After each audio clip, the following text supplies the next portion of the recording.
Fala pessoal, tudo bem? Começando mais um BTC News 5x5 e já vou começar esse vídeo já mencionando que talvez nos próximos meses a gente vai ficar sem fazer o BTC News 5x5 toda sexta-feira. Por quê? Porque a gente tem uma demanda muito grande na parte de treinamento e consultoria que nessas últimas semanas está demandando bastante esforço de trabalho e a BTC tem recursos escassos porque a gente não é podcaster, né, nem criador de conteúdo. A gente tem ali como fonte principal dos nossos negócios, treinamentos, tanto abertos quanto em company, assim como a parte de consultoria. Como o final de semestre e parece que o segundo semestre a demanda vai ser alta, a gente está bastante atribulado aqui de atividades e que está impedindo a gente de fazer esses vídeos com a qualidade que a gente gostaria, tá? Então, só por isso que eu estou fazendo esse vídeo e dando esse recado para vocês, até em respeito para todo mundo que acompanha aqui os nossos podcasts e os vídeos no YouTube e no Spotify, tá? Então, a gente vai fazer esse daqui, que provavelmente vai ser o último antes de vários meses que a gente vai ficar sem, porque eu preciso dar uma satisfação para todo mundo e ler os comentários dos vídeos que foram feitos, né? E nessas últimas semanas a gente não fez, né? Então, muito obrigado para todo mundo que acompanha aqui o nosso conteúdo.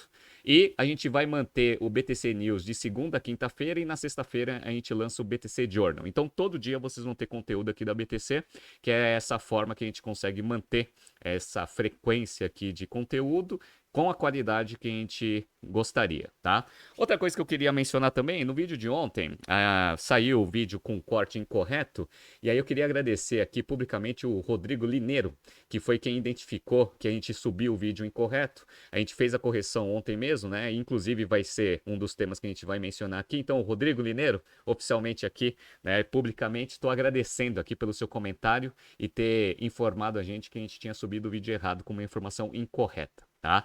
E aí eu explico para vocês um pouco da informação incorreta que eu fiz ontem sobre o vídeo da Volkswagen fechando, né, alguns turnos das fábricas que eles têm aqui no Brasil, né?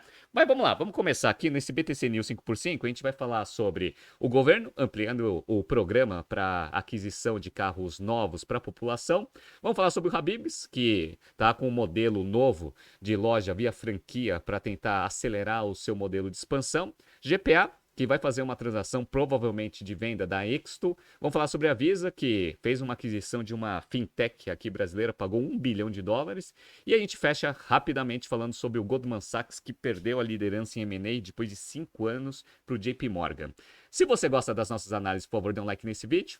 E se você puder compartilhar as nossas análises com pessoas que possam fazer bom uso delas, a gente agradece. Bom, como compromisso meu, eu sempre leio os vídeos na notícia nos BTCs News 5x5. Como a gente ficou várias semanas sem, eu vou pegar um apanhado aí de comentários de alguns vídeos para a gente, né, não deixar passar aqui os comentários dos nossos ouvintes, né? Então, ó, eu fiz aqui um vídeo sobre recuperação judicial da Americanas, Petrópolis e Oi, e aí o Gustavo Dias, ele fez o seguinte comentário: Renato, falando de ramos diferentes, seria possível fazer uma análise da empresa Verastem? É um ramo um pouco comentado aqui no Brasil. Saudações. Gustavo, muito obrigado e todo mundo que sempre, né, comentou aqui sugerindo análises para a gente. A gente vai tentar encaixar aqui nos próximos BTCs News. Toda vez que surgir uma notícia interessante sobre essas empresas, colhem aqui, né, nos comentários, que aí eu já tento facilitar a análise, porque a gente sempre se baseia, né, em alguma notícia de algum veículo de alta circulação, tá? Então, Gustavo, muito obrigado pelo comentário e pela sugestão. Depois, a gente fez um vídeo aqui sobre a Ford, né, que ela fez um acordo com a Tesla para utilizar as estações de abastecimento. Aí o Marcelo aqui, ele fez o seguinte comentário: excelente análise, muito obrigado, Marcelo. E o Bruno Rebelo: ótimo conteúdo, é minha melhor fonte de notícias financeiras. Parabéns, equipe BTC. Muito obrigado, Bruno, que já é um ouvinte assíduo aqui do BTC News. Depois, eu fiz um vídeo aqui sobre os bancos alterando a data de faturamento para você tentar diminuir o float e melhorando o capital de giro dos bancos. E aí o Vitor, ele fez o seguinte comentário, bem longo, aliás, né? Ele falou assim: boa, Renato, excelente conexão entre os temas mesmo. Um ponto de alguém que trabalha na área que queria adicionar para mostrar como a complexidade aumenta é sobre o prazo de pagamento que os emissores têm com os lojistas. Primeiro, uma correção. Na matéria, eles colocam como 30 dias para pagar o lojista, do dia 15 até o dia 15. Mas, na verdade, são 27 dias, tá? Quando é a compra à vista. E de um dia quando são compras internacionais. Então, dependendo do mix de transação nacional e internacional, o emissor tem mais liberdade para mexer nessas datas. Então, muito obrigado, Vitor Aguiar, aqui pelo comentário e adicionando conhecimento aqui pelo vídeo. Muito obrigado. O Marcelo Miller aqui fez o seguinte comentário. Na verdade, é só ter vários cartões e com datas de melhor compra diferentes. Exemplo, um cartão do dia 8, outro no dia 17, outro no dia 29 e ficar jogando as compras para eles. Exato, Marcos. Inclusive, é uma prática que os americanos utilizavam bastante, dado que não tinha parcelamento. Você tem lá 10 cartões de crédito com prazos ali de melhor compra diferente para você ir trabalhando o prazo das compras usando vários cartões. Isso daí, de fato, é uma prática utilizada pelo mercado. Então, muito obrigado, Marcos. E aqui o Will. O BTG também fez isso e estou pensando em trocar de cartão só por conta disso, né? Reduzindo ali o prazo entre a data de melhor compra e a compensação da fatura, né? Então, muito obrigado, Will, pelo comentário. Também a gente falou aqui sobre um vídeo muito interessante sobre a Apple lançando ali o seu óculos que na verdade não é um óculos de realidade aumentada, na verdade é um computador, né? E aí o Gabriel Braga fez o seguinte comentário, muito boa análise, muito obrigado, Gabriel. E esse RG aqui, que eu não sei o nome, ele concorda com tudo. Muito obrigado também pelos comentários. Falamos sobre o Djokovic, que ganhou Roland Garros, e eu fiz uma reportagem sobre o quanto que ele ganha de prêmios, né, e propaganda. E aí o Rodrigo Lineiro fez o seguinte comentário. Renato, sobre os subsídios às concessionárias, observando os altos volumes de venda, dada a redução de preço, você acha que isso pode levar a uma reprecificação generalizada do setor, visando rentabilizar melhor o negócio com giro de ativos ao invés de margem? Olha, e o Rodrigo Lineiro foi o que fez o comentário que mostrou pra gente aqui na BTC que a gente tinha subido o vídeo errado. Então, muito obrigado, Rodrigo, pelo comentário. Sim, a ideia é basicamente essa, né? Você sempre vai trabalhar em duas verticais, né? Margem e volume. O ideal seria você ter margem com volume alto, né? Mas como a gente vê que o setor, a economia como um todo, ela não está muito boa, você sempre vai ter que fazer aqui algum trade-off. Quando você vai para volume, principalmente para montadoras, você trabalha com redução de custos e despesas fixas, né? E aí você precisa ver se com a curva de experiência, com essa redução por nível de ocupação maior poder de barganha com os fornecedores, você consegue ter um custo reduzido para você conseguir ter, né, uma margem satisfatória com um preço mais baixo. Então as montadoras precisam fazer essa conta. A Tesla, e a gente menciona isso bastante nos nossos cursos, fez essa conta lá em 2018, trabalhou com redução de preços, principalmente no Model 3, e chegou em margens operacionais superiores a todos os players de mercado. Então, cada montadora vai ter que fazer a sua continha. Eu acredito que volume sempre é uma avenida sustentável de geração de vantagem competitiva, né? Então, mas eu não sou do setor, então precisa ter todos os dados ali à disposição para a gente fazer uma análise. Mas a Tesla mostrou que essa estratégia de trabalhar com preço mais baixo e focar no volume eventualmente pode dar certo. E no final, se você fizer todo esse trabalho bem feito, você ainda tem a margem que você quer com um volume de venda muito maior. Então, muito obrigado, Rodrigo, aqui pelo comentário. O Guilherme, ele também fez o seguinte comentário aqui, ó. Ganha mais que um CEO, né? O caso aqui do Djokovic, né? Então, muito obrigado pelo comentário. Depois eu falei um pouco sobre a atualização do caso Americanas, que foi comprovado que houve fraude. E aí, aqui o Gustavo, ele fez o seguinte comentário. Renato, um belo exemplo de como uma gestão tenta iludir até outras partes como auditoria e bancos com manobras fraudulentas. Pois é, né? Geralmente um executivo com conflito de interesse, ele cria formas para tentar maquiar os números, para tentar enganar todo mundo, né? Inclusive até time interno, né? Então conselho administrativo, outros executivos, auditoria, mercado financeiro, cliente, né? Por isso que existe toda essa estrutura de controle do mercado financeiro para tentar diminuir o máximo possível esse tipo de caso. Então, infelizmente, o caso Americanas deflagrou um pouco aí dos problemas que a gente tem com esses métodos de controle, né? E aí, eu não sei o nome aqui, o Ekezen aqui, ele fez o seguinte, ó, não vi nenhuma novidade, só comprovou o que já sabíamos. Pois é, né, já havia bastante comentário que o caso Americanas foi fraude, né? Depois eu falei sobre a Future Labs, que é um modelo novo aí que o mercado está tentando implementar para tentar fazer ecossistemas, para tentar pegar funding suficiente para alguns novos modelos de negócios inovadores. E aí o Rodrigo Lineiro fez o seguinte comentário. Renato, sobre o modelo de negócio de fazendas verticais, a Aerofarms, uma das grandes dos Estados Unidos declarou falência. Você acha que esse negócio pode dar certo com mais automação e melhores decisões de insumos via inteligência artificial? Seria um caso de perda de timing? A ideia ainda pode vingar na sua visão? Olha, na minha visão é o seguinte, ô Rodrigo. Tem uma empresa aqui no Brasil que chama Pink Farm, inclusive foi fundado por ex-alunos da BTC, que parece que para algum segmento premium, ele consegue gerar bastante resultado. Né? No entanto, o custo de produção ele precisa ser muito bem trabalhado para você conseguir trabalhar com uma precificação premium e ter margem. Porque qual que é o grande problema? O grande problema é que se o custo de produção ele é muito alto, você faz preço premium e às vezes não tem margem. Por quê? Porque se você coloca o preço muito alto, eventualmente você inviabiliza o produto para mercado. Então você trabalha uma precificação premium, mas se seu custo é muito alto, mesmo com essa precificação, a sua margem é muito baixa. A gente falou sobre isso, sobre as carnes sintéticas, aquelas carnes desenvolvidas em laboratório. Então, o que eu acredito é que se você tiver um mínimo de escala, automatização e eventualmente usar bastante tecnologia para você conseguir reduzir os seus custos operacionais, eu acredito que esse negócio possa dar certo, porque existe mercado para isso. Mas vai precisar de bastante gente focada em operations para fazer essas operações funcionarem com custo operacional relativamente baixo. Tá? Então, muito obrigado pelo comentário. Falamos sobre também uma notícia de uma possível fusão entre Decolar e CVC. E aqui o MR News App fez o seguinte comentário. Muito boa análise, Renato. Queria saber se você pode fazer um episódio sobre uma notícia do Pátria, que foi publicada no Brasil Journal há pouco tempo, sobre a avaliação de ativos do fundo 5 deles. Né? Abraços. Bom, esse negócio é polêmico, viu? Por quê? Porque todos os fundos de participação em empresas, eles vão lá, aportam capital, e se são empresas de capital fechado, geralmente o valor do ativo ele é baseado na última rodada de investimento. Então, se ele recebeu o aporte de capital num valuation X, é esse valuation que vai precificar o valor da cota.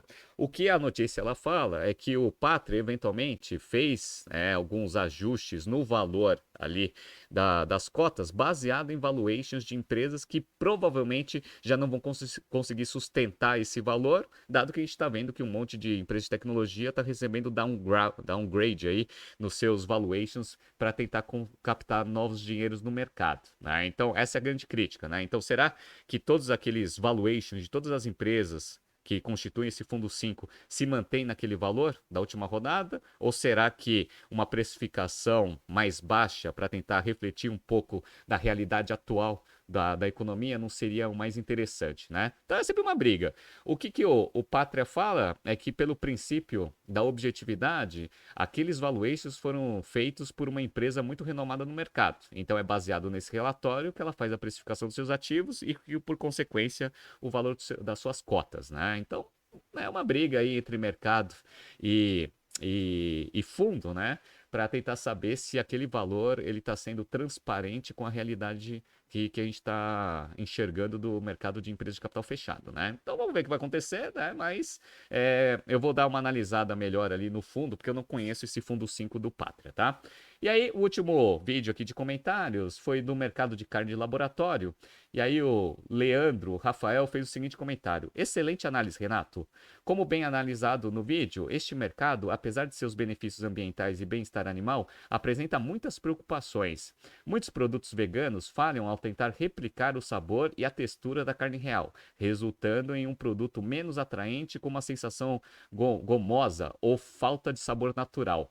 Além disso, esses substitutos da carne costumam ser altamente processados, com uma composição nutricional inferior à da carne convencional, e podem conter conservantes, sal, açúcar, óleo em excesso. Isso daqui é uma coisa interessante, né? Tem muita gente que vai para restaurante vegetariano achando que vai emagrecer, né? Mas quando você vê lá a quantidade de calorias que tem, né, em cada prato, ele é muito alto. Justamente para você conseguir compensar a falta ali do sabor da carne ou da proteína animal. Tá? Então, ele tem ali uns trade-offs que precisam ser feitos, né? Você come coisas vegetais, mas por contrapartida, às vezes você vai consumir alguma coisa muito mais processada e às vezes com mais calorias, né?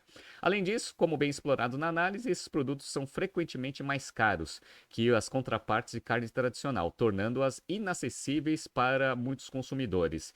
E apesar de serem vendidos como alternativas sustentáveis, alguns desses produtos têm uma pegada de carbono alta devido à necessidade de cultivo cultivo, processamento e transporte dos ingredientes vegetais utilizados. Esse comentário é muito interessante, né? Porque geralmente a gente vê o produto final, mas a gente não vê toda a cadeia vertical para você conseguir viabilizar o produto. Quando você analisa, às vezes, as cadeias verticais, eventualmente, a pegada de carbono nesse exemplo aqui pode ser até maior do que produtos convencionais. Portanto, embora o mercado de carne vegana apresente vantagens, ele ainda enfrenta desafios significativos para ser uma alternativa real à carne convencional. Muito obrigado, Leandro, pela bela análise. E aqui a gente fecha a leitura dos comentários que eu deixei passar nessas últimas semanas. Então, vamos falar rapidamente. Eu nem vou entrar muito no detalhe das notícias, mas eu vou explicar aqui o que eu li delas, tá? Vamos começar aqui com uma notícia da Forbes que tem o seguinte título: Governo amplia limite de crédito tributário para carro popular. Então, como eu fiz, né, a análise no vídeo de ontem, foram disponibilizados 500 milhões de reais a 5 mil reais de desconto médio, dava mais ou menos 100 mil ali carros.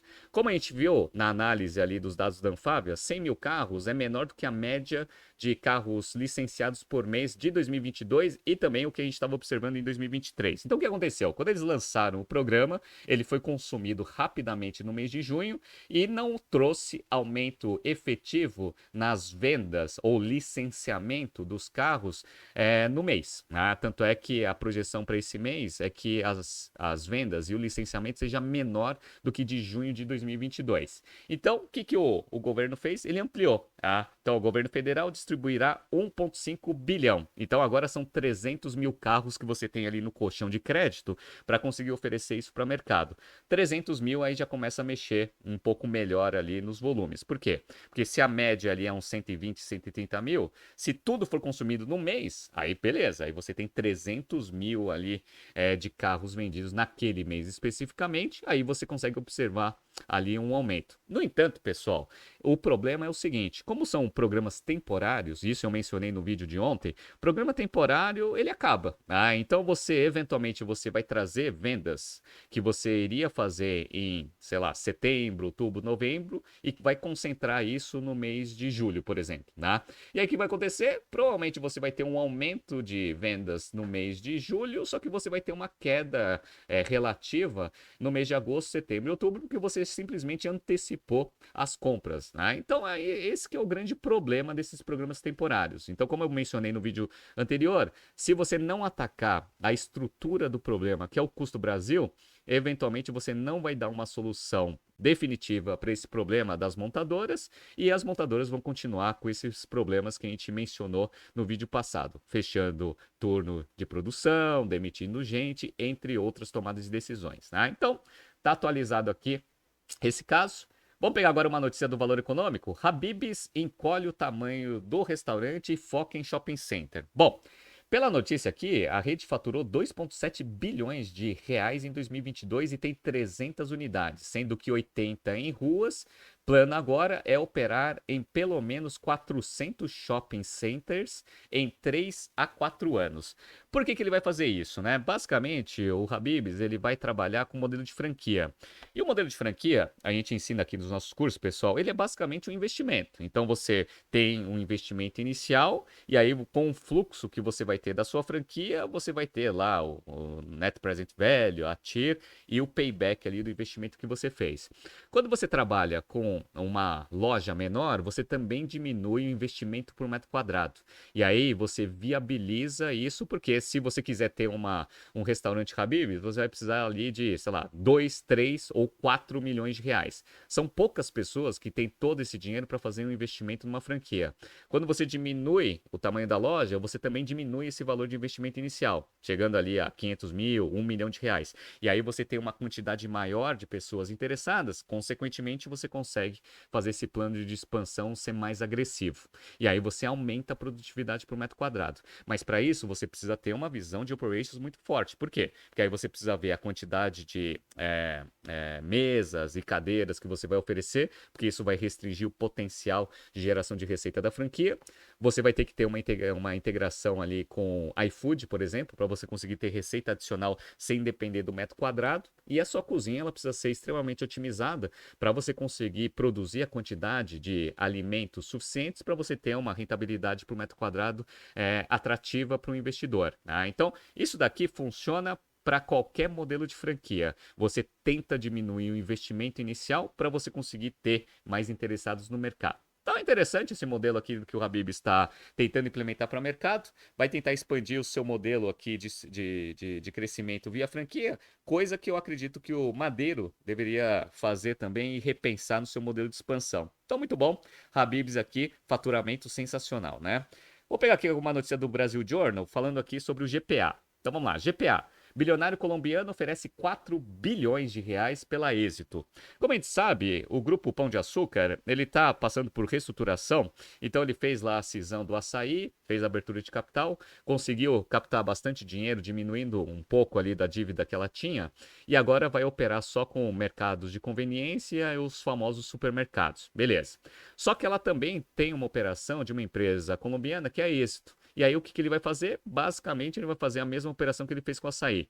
Vai tentar vender, né, ou fazer uma abertura de capital, mas no caso aqui parece que ele vai vender essa operação para esse investidor, vai trazer mais dinheiro para o caixa para tentar diminuir o nível de endividamento, para ter dinheiro suficiente para você fazer toda aquela reestruturação para esse modelo de conveniência e supermercado. Então, uma operação bem interessante, vamos ver se vai dar certo. Como a gente sabe, o Cassino, ele está passando também por bastante dificuldade lá na Europa, tentando diminuir o seu nível de endividamento, já vendeu basicamente toda a sua participação no açaí e eventualmente vai tentar vender a sua participação no GPA para conseguir levar dividendos ou dinheiro ali para a matriz, para conseguir melhorar a relação dívida-EBITDA.